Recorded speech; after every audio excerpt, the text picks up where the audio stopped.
Okay. Last time I was sharing, which was a couple of weeks ago, I was talking about this place of nowhere between two somewheres. And I sense that we're moving into this. Well, I said that I sense very clear that as we moved into this new era, that God was birthing things in us and through us, and I still passionately believe that's true. And I've talked about the birthing of relationships, businesses, jobs, connections, ministries, flows of finance, opportunities, openings, and I still believe we are going to see all that and more as we move forward. And we're starting to see some of it as well.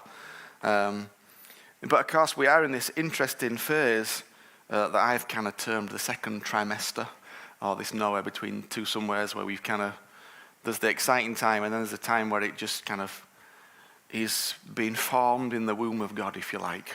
And I believe there are many things that have been formed in the womb of God, and you can't perhaps see them, but they're there, and they've been formed, and they're embryonic. And so it's a time of faith and patience in terms of all that God's doing. But we also said this, if this thing will work. There we go.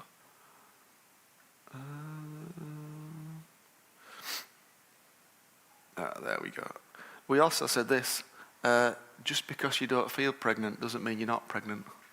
And I told you about this lady called Clara Doran, who had no idea she was pregnant until she gave birth. And I'm not prophesying it naturally. But, although God might do that, who knows. But I don't sense that. But what I mean is, it may be that you're in this time, you're like, well, I'm not seeing anything new. I'm just carrying on doing what I'm doing. I'm not seeing anything special. But of course, if it's true in the natural, it can be true in the spirit.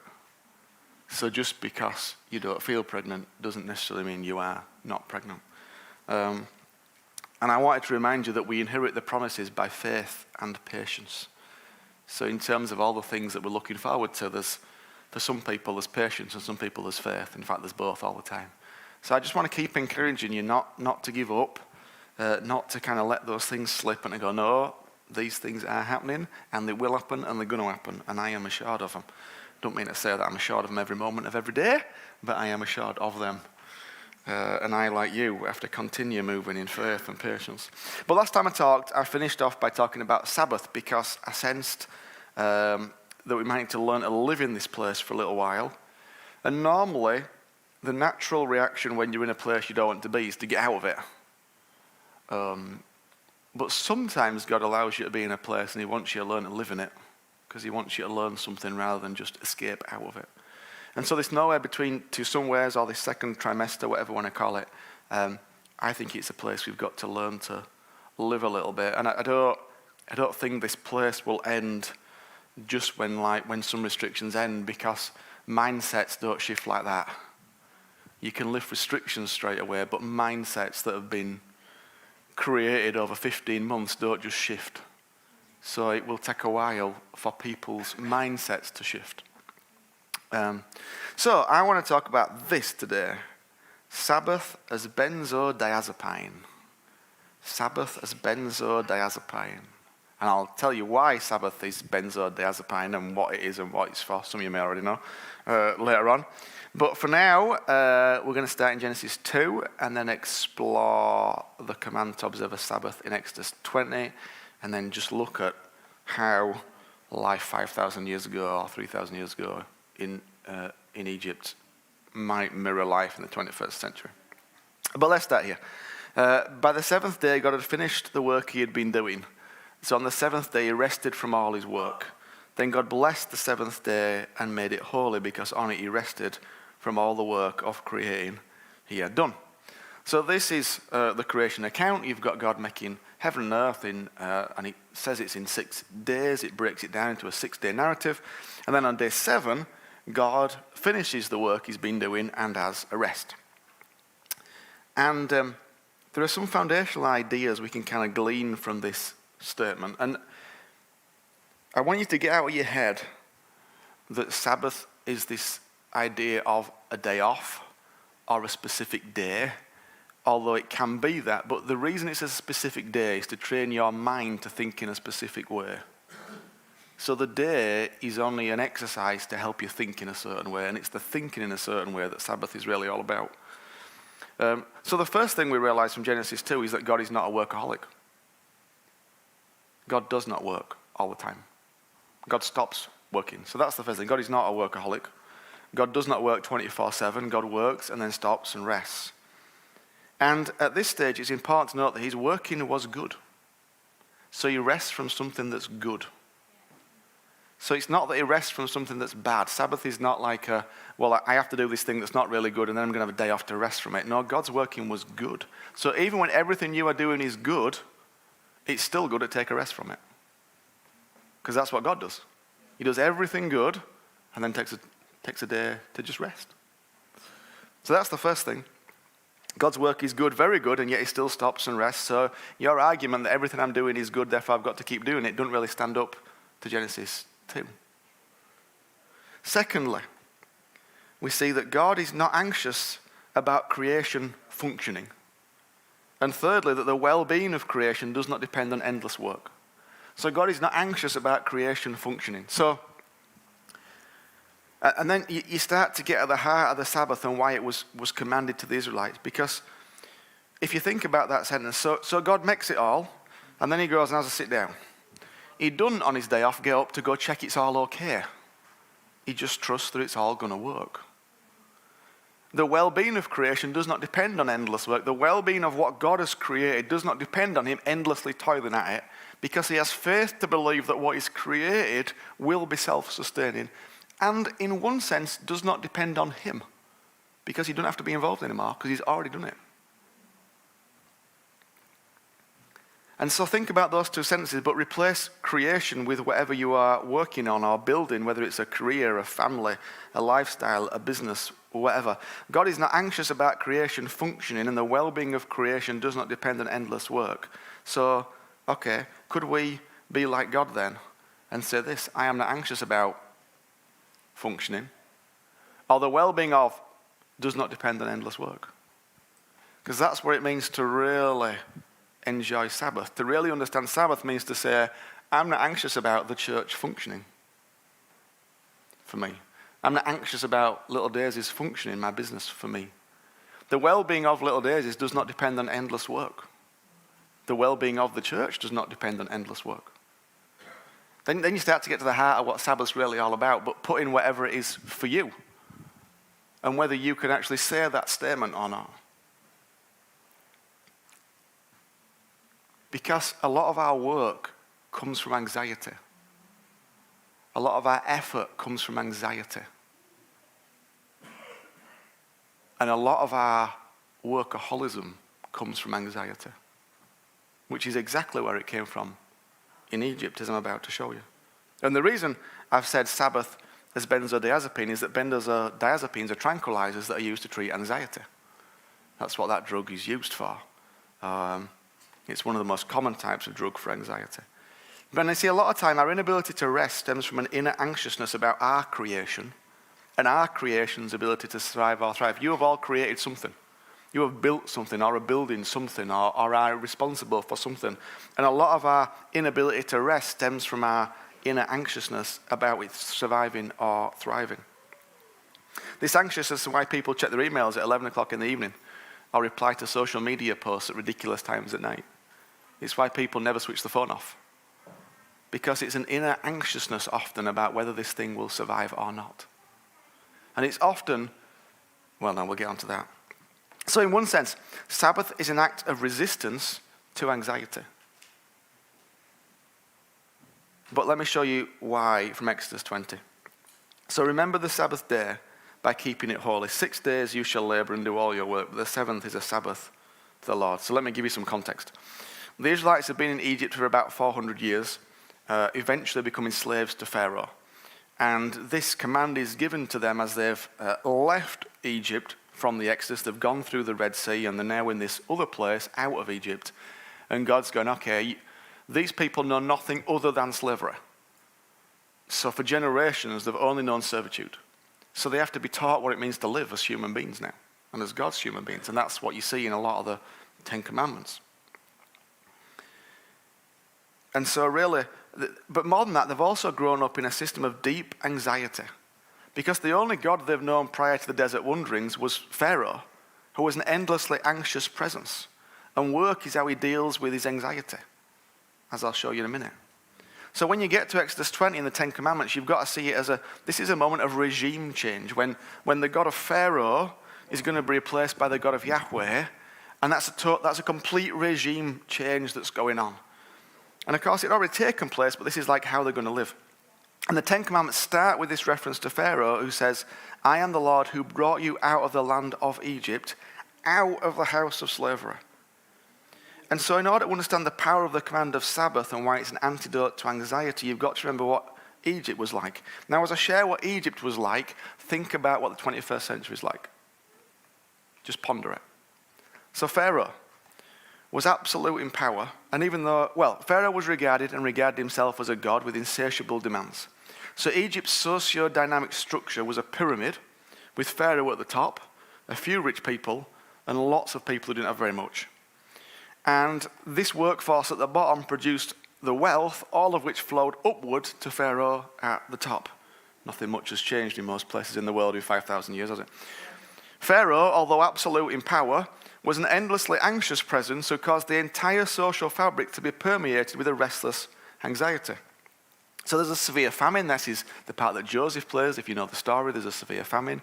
Pharaoh has a dream. Joseph interprets a dream, says there's going to be 7 years of plenty, followed by 7 years of famine. And Joseph gets promoted to prime minister or whatever. And he sorts out saving something in the 7 years of plenty, so there's plenty in the 7 years of famine. But what happens is in the 7 years of famine, Pharaoh, although he's at the top of the pile, demands payment from everybody for the grain. Pharaoh doesn't need payment, but he demands payment. And if you read the story in Genesis 47, you find that first of all he takes their money, and then he takes their cattle, and then he takes their land, and then he takes the people themselves as slaves. So this power at the top, who has no need to take money for the grain that he's already saved up, decides to basically, it says at the end, the entire country was slaves to Pharaoh. So Pharaoh makes the entire country slaves, not just the Israelites who were a portion of the people in there, but the entire country become slaves. Eventually, these policies reduced the peasants to state slaves who kept building store cities to store the vast food supplies of the state monopoly, because now the state owns all the land and all the cattle, so there's a complete state monopoly. Pharaoh, based on anxiety about food production, which was all about maximizing his income, because he could have just given it away, would lead to misery and the need to keep working and producing to meet insatiable quotas that were without end. And so it's into this mix, you've got a whole nation, including the Israelites, who are basically slaves working for this one person who's at the top. And this one person, although he's got everything, is driven by anxiety to get more. Even though he's got enough to feed himself forever. And in this mix, God gives these 10 commandments. And it's interesting, if you read the 10 commandments, there's 3 about God going, hey, I'm the main guy. And there's 6 about look after everybody else. And then the 4th is the Sabbath commandment. And there's a reason why it's 4th. Because in that environment, in that competitive, driven, I'm out for myself environment, which when you have to get your own straw and your own clay and there's not much of it around, you are out for yourself, because if you don't, you're going to die or your kids are going to die. So in that environment that's very driven, very competitive, very all about you and you pushing yourself forward, come these commands. 3 of them are about God, 1's about resting, 6 are about your neighbor. But how can you be neighborly if you are competing for limited straw and clay? How can you be neighborly when you live under the constant anxiety of making your quota of bricks? You have no time to look after your next person. You're just bothered about surviving and looking after you. You're hard-pressed just to meet your own quota each day, never mind looking out for everybody else. And so God, in this situation of competition and drivenness and targets and quotas, think about the world we live in, speaks about Sabbath. In this place, in the workplace that many of you live in, that is about driven, that's about quotas, that's about targets, that's about competition, that's about if you want to get ahead, you have to prove yourself and you have to work longer hours than anybody else and do a special project over and above your normal hours to be able to get ahead. God speaks these things about Sabbath. See, the system of Pharaoh is just a mirror of the system of the 21st century. Not perhaps by anxiety about lack, but perhaps about an anxiety created by consumerism. and the need for more. An anxiety of production, so I can get more, do more, buy more, increase this, increase that. And almost always it's about increase for me and my close family. When did you last hear somebody say, I'm going for a promotion so I can give it all to Harry? I've never done it either. It just came to me this morning. Can't really go for a promotion these days, but there we go. But just think about it, we get so sucked in. We get so sucked into production and consumption and targets and quotas and meeting things and growing and crawling our way up the ladder. And this call to think about the neighbour, the less fortunate, the oppressed, which runs powerfully through the Old Testament and the New Testament, posed a deep question for those fresh from Egypt. And I think it poses us a deep question as well. How do we regard our neighbour seriously when we live in a profoundly anxious system? How do we seriously think about the other when our whole system is rigged towards me, myself, and I, making sure I not only provide but also thrive and get more and more for me and those closest to me? So it's in this sense of anxiety about our own production and keeping alive our own creations. You see, a lot of us live with this sense of, I've got to keep my own creation alive. I've got to better my own creation. I've got to make sure my creation's doing well and thriving and doing better, whatever that creation may be. Into that place, God speaks and nullifies the entire system of anxious production by suggesting you take a step back and stop. See, this limit is set by this weekly pause that breaks the production cycle. And if you partake in the break of production, then you partake in the break of the anxiety cycle. The Sabbath is an invitation to become aware that life does not consist in frantic production and consumption that reduces everyone else to threat and competitor. The strange insistence of the God of Sinai is that to counter anxious production with committed neighborliness. You see, committed neighborliness, can't say it. The latter doesn't produce as much, but it does create an environment of security and respect and dignity and reminds us of our true humanity. For in 6 days the Lord made the heavens and the earth, the sea, and all that's in them. But he rested on the seventh day. Therefore the Lord blessed the seventh day and made it holy. So God creates, and then God rests. God chooses not to show up. He chooses not to check on creation just to be sure it's working.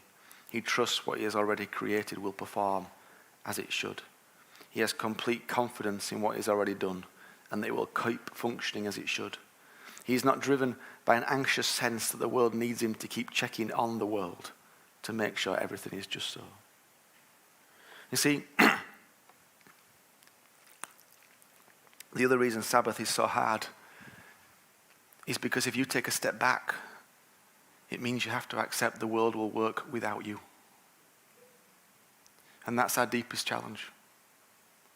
That the world is capable of functioning without us. But that's why it's so important to do it. Because of course, does God want to partner with you? Yes. Does God want to be a part of you? Yes. Are you vital to his plans to bring the kingdom on the face of the earth? Yes. But if you're not careful, it becomes all about you and less about him. And so once a week, it's good to step back and go, God, I recognize that you can do it without me, but choose to partner with me. And for this 24 hours, I'm going to trust that you or somebody else will sort things out. He does wonders for killing your ego. So Sabbath is so much more than a day off or doing something different to what we do the majority of our week. Sabbath is about declaring in physical, bodily ways that we will not participate in the anxiety system that pervades our culture. To quote Walter Brueggemann, from whom the ideas for this originated, he said this: "We will not be defined by business and by acquisitiveness," in other words, getting things, "and by pursuit of more in either economics or our personal relations or anywhere in our lives, because our life does not consist in commodity." We will not be defined by business and by acquisitiveness and by pursuit of more in either our economics or our personal relations or anywhere in our lives. Sabbath is about taking the time, be it a whole day, an hour a day, a week, half an hour a day, whatever works, to do something different that reminds yourself that you are no longer live in the anxiety-driven system of production and consumption. To remind yourself that you are not the answer to everybody's problems, just a part of it. To remind yourself that life will go on without you. And of course, it's also challenging because if life can't go on without you, it means you're not training anybody else up. If everybody needs you and you're the center of it all, then there's an issue, because one day you will not be here. And what will happen then? It's actually a great blessing to those around you when you take a step back every now and again, because you recognize that you're made of dust. And that's a good thing. It's a good thing to recognize that you're made of dust. Of course, you were also breathed into with the life of the Creator, but you are dust. And so Sabbath is to do something bodily, physically different. That might be doing something different. It might be just switching your phone off for an hour. It might be not checking your emails or setting a limit to when you do that. It might be all sorts of things.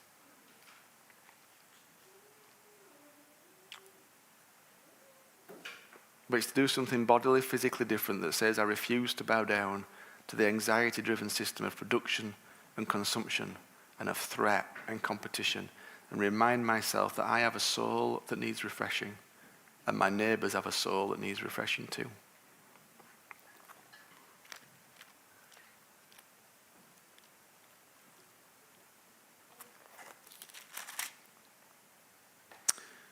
The Lord is my shepherd.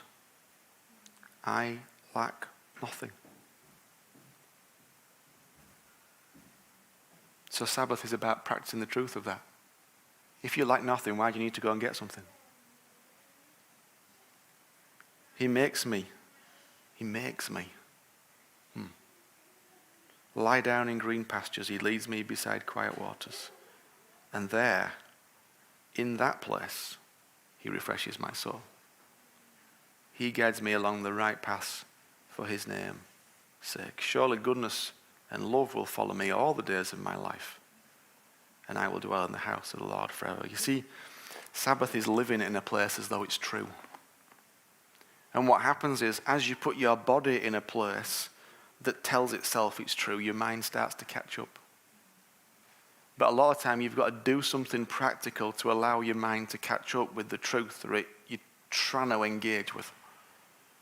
So you've got to literally do something different.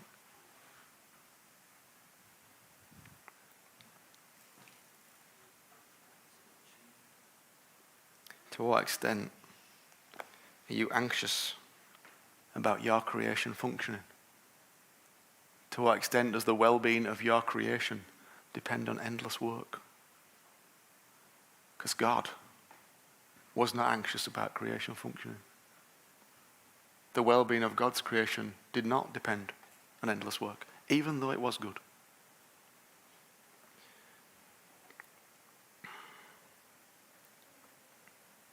So I just want to encourage you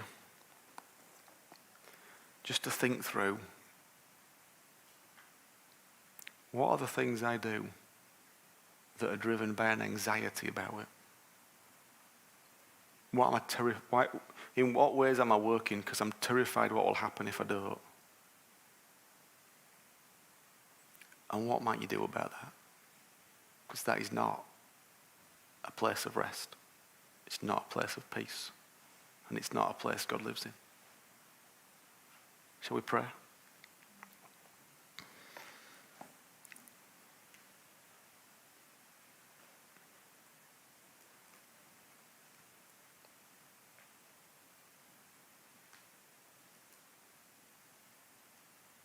Thank you, Lord.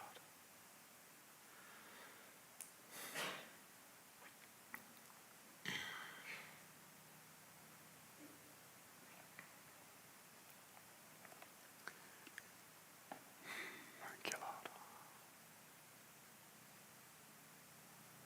Father, I pray, Lord,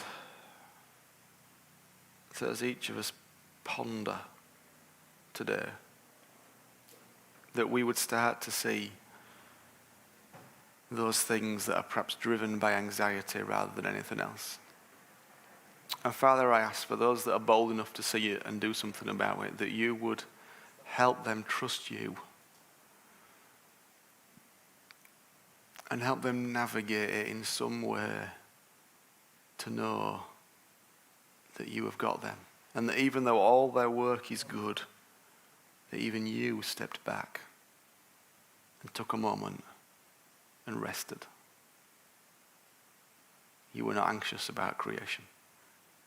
And the well-being of your creation did not depend on endless work.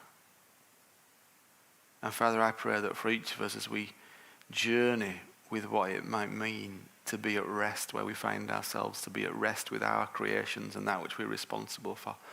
Lord, we want that balance. We want to work the 6 days. We know what it is, many of us, probably all of us know what it is to work hard. But Father, we want to learn to rest as well, in trust that you have got us and you have got all that concerns us. In Jesus' name, amen. Amen. It's not an easy one to work out, but it's important we ponder it. Because otherwise you live in a constant state of anxiety, and work will never get rid of that anxiety. It will never get rid of it.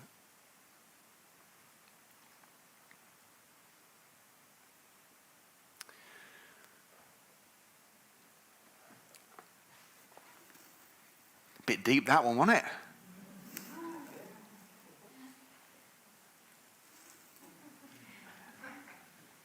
See you all going, you probably need to think that one and listen to it again and ponder it, but